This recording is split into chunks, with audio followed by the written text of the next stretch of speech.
मांग संख्या 18 गृह विभाग और मांग संख्या 19 कारागार पर आपने मुझे बोलने का समय दिया, मैं आपका धन्यवाद करता हूं। सभापति महोदय, गृह विभाग जिस तरीके से हमारी फौज हमारी सीमाओं की रक्षा करती है, ऐसी हमारी पुलिस आंतरिक सुरक्षा हमारे हिंदुस्तान की आंतरिक रक्षा करती है। आतंकवादियों से, चोरों से, डकैतों से, गुंडों से, बदमाशों से, और हम आम नागरिक रात को चैन की नींद सो सकता है। लेकिन आज पहले गृह मंत्री सरदार वल्लभ भाई पटेल याद आते हैं। जब भारत का आज़ादी मिली, एक टूटा भारत उनको मिला था और उन्होंने कश्मीर को, हैदराबाद को, जूनागढ़ को पुलिस के और फौज के द्वारा मिलकर हिंदुस्तान को एक भारत बनाया। ऐसा मजबूत गृह मंत्री, उप प्रधानमंत्री ना आज तक भारत के भविष्य में हुआ है ना होगा, जिसकी बदौलत आज हम अखंड भारत में जी रहे हैं। सभापति महोदय, पुलिस में भी दो पहलू होते हैं एक सिक्के के, जैसे हेड एंड टेल होता है। यहाँ अच्छे अधिकारी भी हैं, यहाँ भ्रष्ट अधिकारी भी हैं। अच्छे अधिकारियों को, अच्छे लोगों को अगर हम अच्छी जगह पर पहुँचाएंगे तो हमारे देश का और हमारी जनता का भला होगा। अंग्रेजों ने 1857 के विद्रोह को दबाने के बाद इंपीरियल पुलिस की स्थापना की थी कि हिंदुस्तान के जो आज़ादी के मतवाले, जिन्होंने 1857 के विद्रोह में भारत की आज़ादी का बिगुल बजाया था, उनको कुचलने का काम इंपीरियल पुलिस ने किया था। और उनकी पूरे देश के लोगों को, जो क्रांतिकारी थे, उनको गांव-गांव में जाकर सभी क्रांतिकारियों को पुलिस ने बहुत दिलचस्प बर्ताव किया था उनके साथ।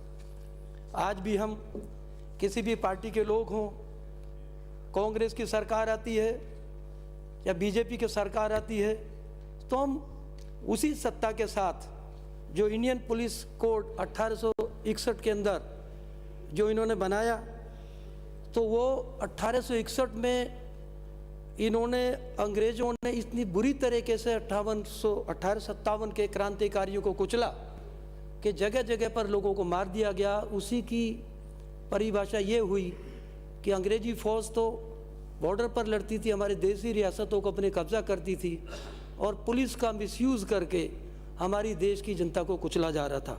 उसी की परिणति हुई कि जलियांवाला बाग कांड हुआ, गोली चलाई, हम देश के क्रांतिकारियों पे, शहीदों पे चौरा चौरी कांड हुआ, और 1857 से आते आते 1947 तक हम हिंदुस्तान एक होकर आज़ाद हो गया। अहम रोल अंग्रेज़ों के राज को भगाने का काम पुलिस ने भी किया। क्यों? कि पुलिस ने हिंदुस्तान के लोगों पर अंग्रेजियों के अंडर कह के कितनी गोलियां चलाई, जिससे हमारे करोड़ों लोग मारे गए। हमने दो प्रधानमंत्री खोए हैं, आतंकवाद की भेंट चढ़ा। मुझे वो वाक़या याद है कि 1992 का कि सरदार बेन सिंह जी पंजाब के मुख्यमंत्री थे, KPS गिल जी वहाँ के DGP थे। रिबेरो साहब पर जलंधर के अंदर अटैक हुआ आतंकवादियों का। रिबेरो जी को हटा के KPS गिल को पुलिस का चीफ बनाया गया। खुदा ना खास्ता मैं एक MP साहब के घर पे था, गुरचरण सिंह गालिब, लुधियाना में। तो वहाँ पर KPS गिल आए, उन्होंने मुख्यमंत्री जी से बोला कि अगर आतंकवादियों के साथ आप मुझे DGP बनाना चाहते हो, तो आतंकवादियों के साथ जो पंजाब पुलिस के लोग मिले हुए हैं उनको सबसे पहले कुचलना पड़ेगा। और जैसे वो DGP बने, जो पंजाब पुलिस के लोग आतंकवादियों से मिले हुए थे उन सबको शूट आउट किया गया, उनको कुचला गया, और आज पंजाब जो हिंदुस्तान में रह गया और खालिस्तान नहीं बन पाया। ऐसे भी पुलिस ऑफिसर थे।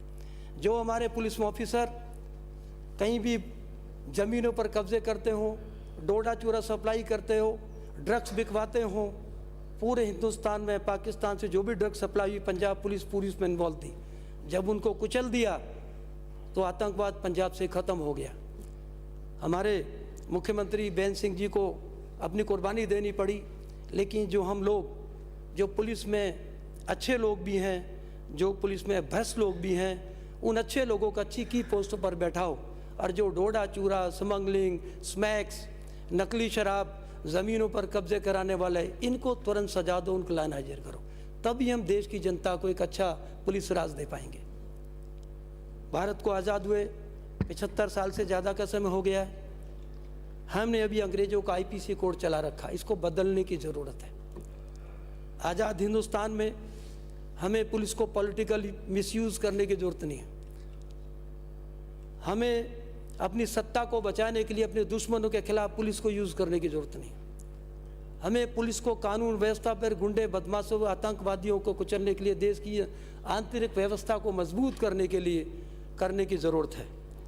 सभापति महोदय, पुलिस सिविल फोर्स है, ये जनता की इतनी क्लोज रहती है कि इसमें जब जनता और पुलिस दोनों मिलते हैं तो एक दूसरे के दोस्त होने चाहिए। कहीं भी पूरी दुनिया में जाओ, इंग्लैंड में जाओ, पोलैंड में जाओ, हॉलैंड में जाओ, रशिया में जाओ, अमेरिका में जाओ, पुलिस का स्ट्रक्चर इतना मजबूत है, वहाँ से कोई भी ड्रग्स माफिया या आतंकवादी बच के नहीं भाग सकता है। वहाँ पर लोगों में एक पुलिस के प्रति अफेक्शन भी है। हम क्योंकि इस पुलिस में अंग्रेज़ों की एक अभिभूति देखते हैं कि जिस तरीके से अंग्रेज़ों ने हमारे देश की आज़ादी को कुचलने के लिए 90 साल तक पुलिस का मिसयूज़ किया, और आज भी हम लोग, चाहे कोई भी पार्टी का आदमी हो, बीजेपी हो, कांग्रेस हो, जनता दल हो, लोक दल हो, हर अपनी सत्ता के बताने के लिए पुलिस को मिसयूज़ करता है। मैं चाहता हूँ, मैं इस पर स्पष्ट ये बात करना चाहता हूँ कि पुलिस को कानून, रूल ऑफ लॉ पे काम करने दो। पुलिस को जो आंतरिक हमारी व्यवस्था उसको मजबूत करने दो। पुलिस हमें, जो हमारे देश को तोड़ने वाले, जो हमको आंतरिक, जो हमारी अंदर की शक्तियाँ, जो हमारे भारत को अंदर से तोड़ना चाहती है, उनको खंडित करने का काम भी करती है। हमारे आंतरिक सुरक्षा को मजबूत भी करती है। पुलिस और जनता का इतना गहरा रिश्ता होता है कि रात को अगर पुलिस थाने में गरीब आदमी भी जाए, उसकी रिपोर्ट दर्ज होनी चाहिए, उसको न्याय मिलना चाहिए। राजा विक्रमादित्य के राज में कितना न्याय था। कोई भी गरीब आदमी अगर वहाँ चला जाता था, उसके बात सुनी जाती थी, तुरंत उनको न्याय मिलता था। जहांगीर के राज में पशुओं को घोड़े ने घंटी बजा दी थी तो जहांगीर ने बोला कि घोड़ा भूखा है। जिस राज में अगर पब्लिक को न्याय नहीं मिले, पब्लिक को शेल्टर नहीं मिले, पब्लिक को कानून का विश्वास नहीं हो, पब्लिक की बचाव नहीं हो, गुंडे बदमाश जिस राज में खुले घूमते हों, आतंकवादी जिस देश में खुले घूमते हों, डोडा चूरा के स्मगलर राज गद्दी पर बैठे बड़े बड़े मंत्री और मुख्यमंत्री, प्रधानमंत्री की सीटों पर पहुंच जाते हों। मैं एक दुनिया के ऐसे देश का जो आज दुनिया में कमज़ोर हो रहा है, मैक्सिको, वहाँ एक नेक्सस बन चुका है पॉलिटिशियन का, ब्यूरोक्रेट्स का, ड्रग्स माफिया का और इंडस्ट्रीज का। वहाँ की सत्ता पर सारे लोग ड्रग्स माफिया पहुँच गए हैं और अमेरिका जैसे शक्तिशाली देश को अंदर से कमज़ोर कर दिया है। अमेरिका की पुलिस उनका मुकाबला नहीं कर पा रही।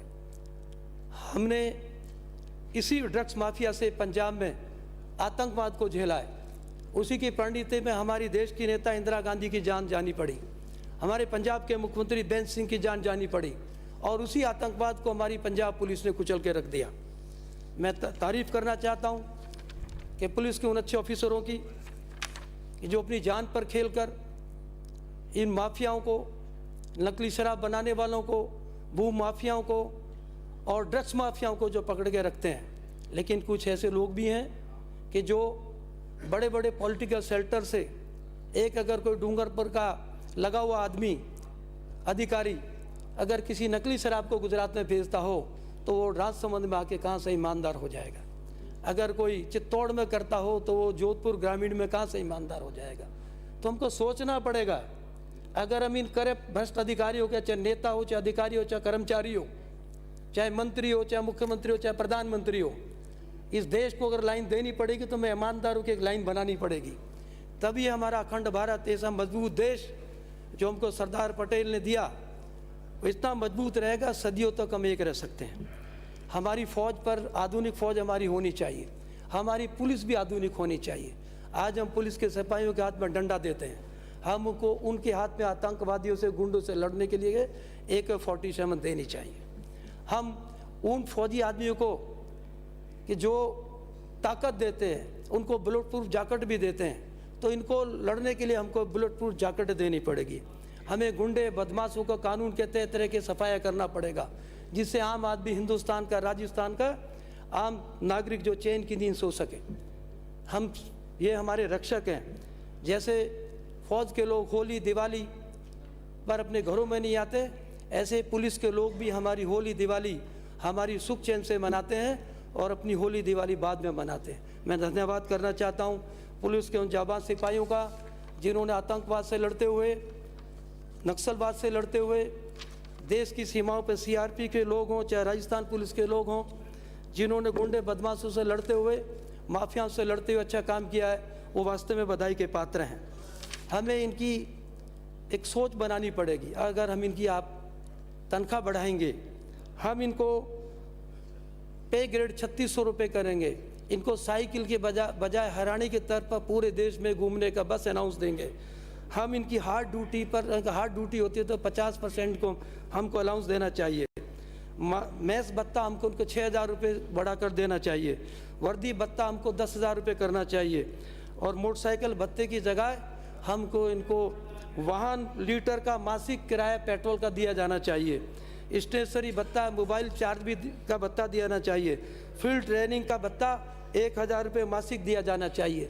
हमें मजबूत करना पड़ेगा। जैसे हिंदुस्तान की फ़ौज को हमारे हर प्रधानमंत्री ने आज तक, चाहे पंडित जवाहरलाल नेहरू हो, इंदिरा गांधी हो, अटल बिहारी वाजपेयी हो, नरेंद्र मोदी जी हो, मनमोहन सिंह जी हो, हम सब हिंदुस्तानी हैं, हमने सारे देश की जैसे फ़ौज को मजबूत किया है, हमको भी अपने राज्य की पुलिस को मजबूत करना पड़ेगा।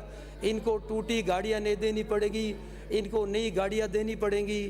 जिस तरीके से पंजाब में लड़ने के लिए केपीएस गिल ने नई जिप्सियाँ दी और आतंकवाद को कुचल दिया, कई ऐसे पुलिस ऑफिसरों का उन्होंने एनकाउंटर किया कि जो आतंकवाद से मिले हुए थे, जो ड्रग्स और माफिया पाकिस्तान से सप्लाई करते थे, अफीम, डोडा चूरा और इस तरह की सप्लाई होता था। और हमारा पंजाब जो आज भारत का अभिन्न हिस्सा है, एक तरफ ऐसा लग रहा था कि ये खालिस्तान बन जाएगा। देश की प्रधानमंत्री जी की, इंदिरा गांधी जी की जान चलेगी, टूटता नजर आ था। भिंडरवाला, अटवाल जैसे हमारे पुलिस की आईजी ऑफिसरों की जान चली गई।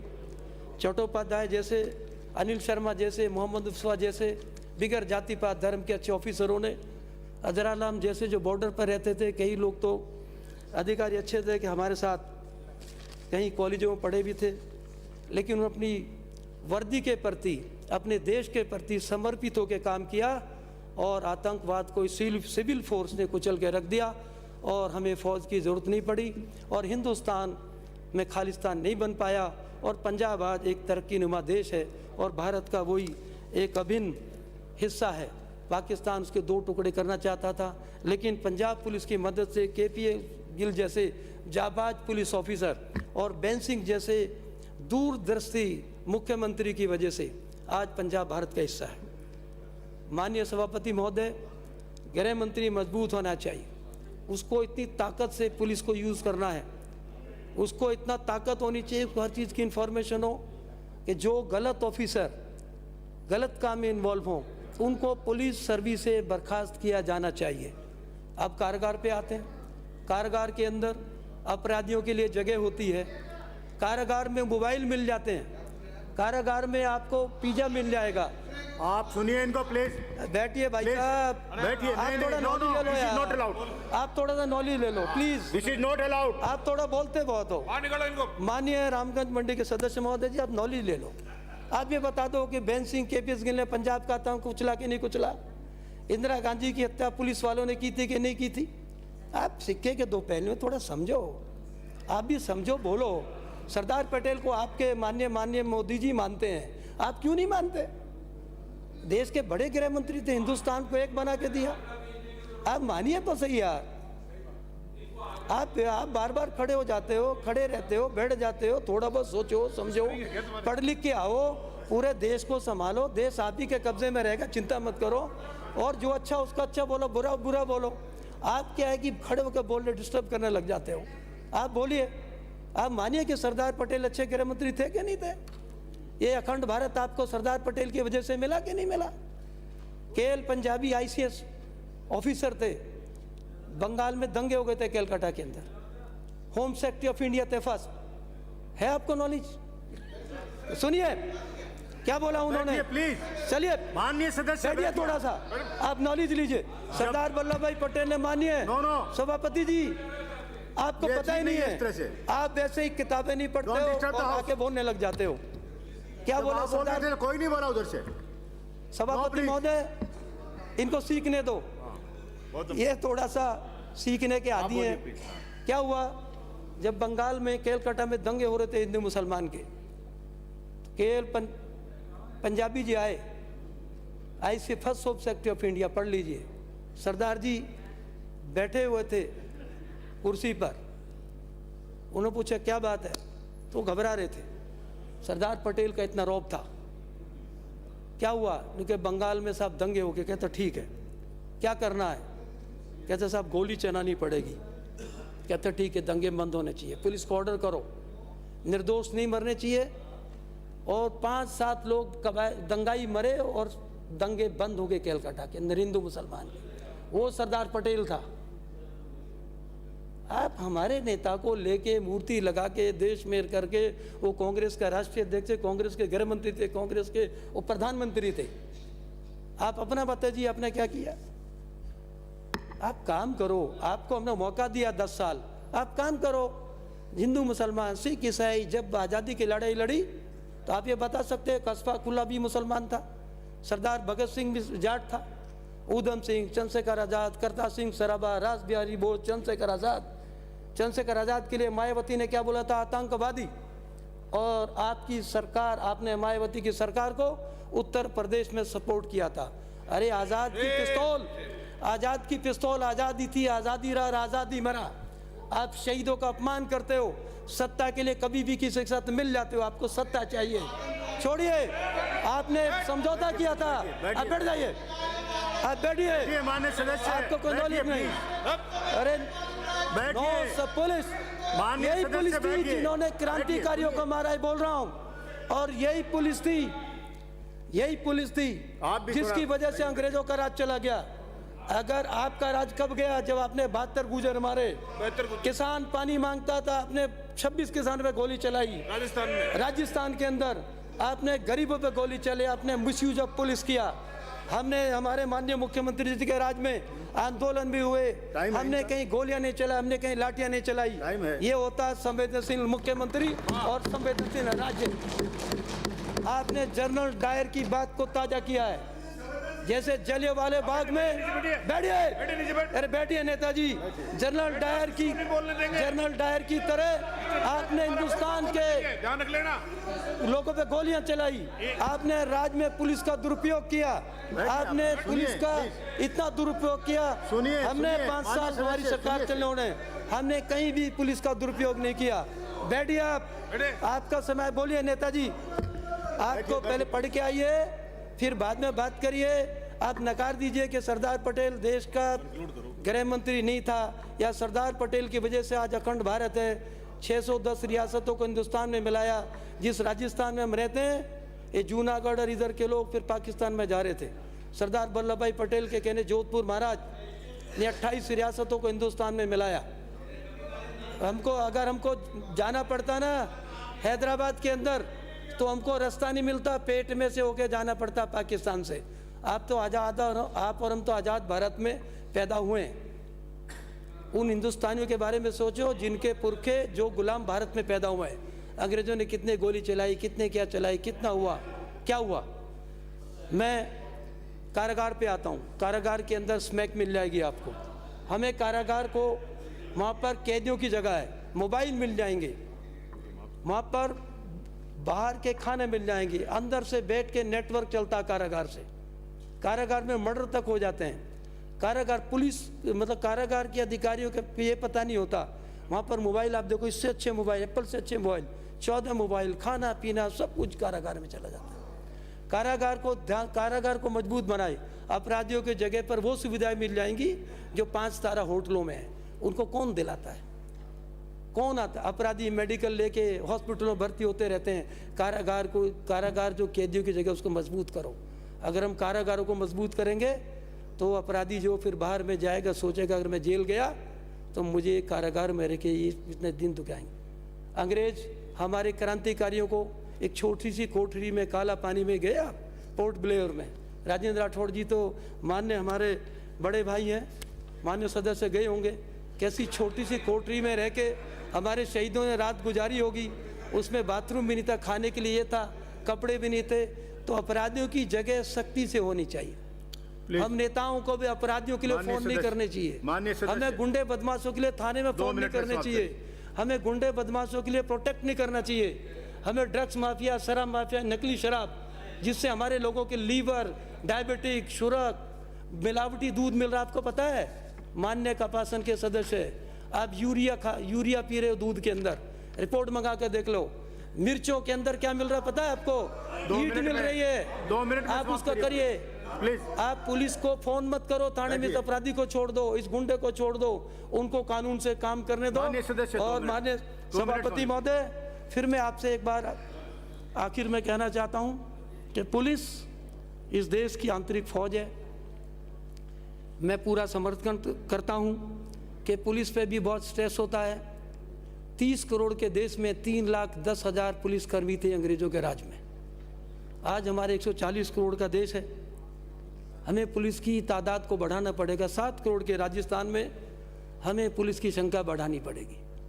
हमें पुलिस को अलाउंस बढ़ाने पड़ेंगे। पुलिस की मानसिकता, जो मानसिक तनाव में दूर रहते हैं, ये भी हमारे भाई हैं। हम किसानों से, हम हिंदू राजस्थानियों से, किसानों के बेटे हैं, दलितों के, पिछड़ों के बेटे हैं।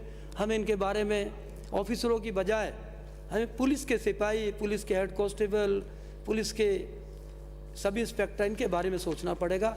मैं आपका धन्यवाद करता हूं और पुलिस डिमांड की मांग का समर्थन करता हूं और राज्य सरकार से और कारागार मंत्री जी से अपील करता हूं कि कारागारों को सुधारो और पुलिस को सुधारो, और जो अच्छे ऑफिसर हैं उनको जगह दो, और जो भ्रष्ट ऑफिसर हैं उनको जेल की सलाखों में डालो। तभी हमारा राजस्थान सुरक्षित रहेगा और तभी हमारा देश सुरक्षित रहेगा। जय हिंद, जय भारत, धन्यवाद।